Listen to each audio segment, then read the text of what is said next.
I'm very glad to be here tonight to discuss with all of you my #1 foreign policy priority, the U.S.-Israel relationship.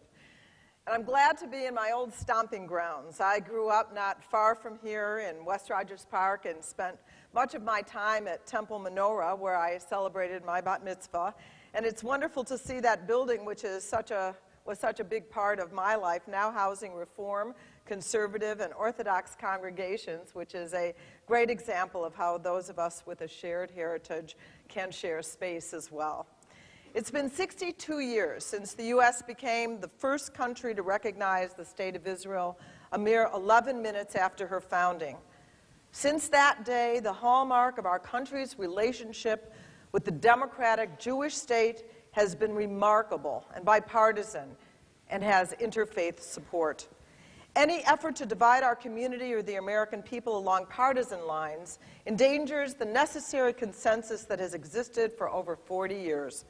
Israeli Ambassador Michael Oren himself expressed deep concern over the increasing use of support for Israel as a partisan issue in American domestic politics.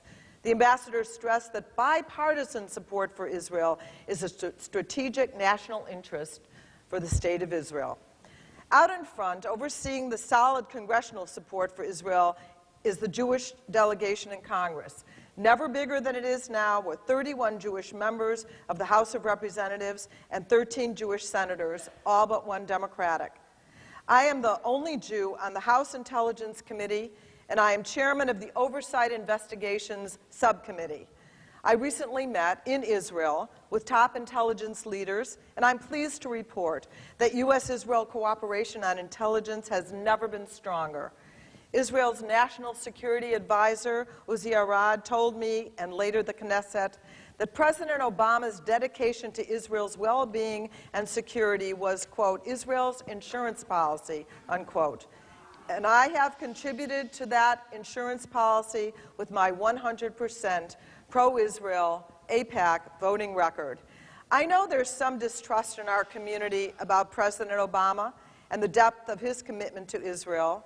I've known the president for a long time, and I have met and talked with him on this very issue many times, and I know he's committed to Israel. But you don't have to take my word for it. The proof is in the pudding. The fact is that U.S. support for Israel's qualitative military edge over its neighbors has been strengthened to new, unprecedented heights. Deals have been finalized on the sale of 20 F-35 stealth fighters, Israel's Iron Dome and David Sling, two systems that strengthen Israel's missile defense capability. Prime Minister Netanyahu said, quote, I trust Barack Obama, to carry out with me the policies that have joined Israel and the United States, what Barack Obama has called the unbreakable bond, unquote. We can't speak about Israel's long-term security without addressing the subject of Iran.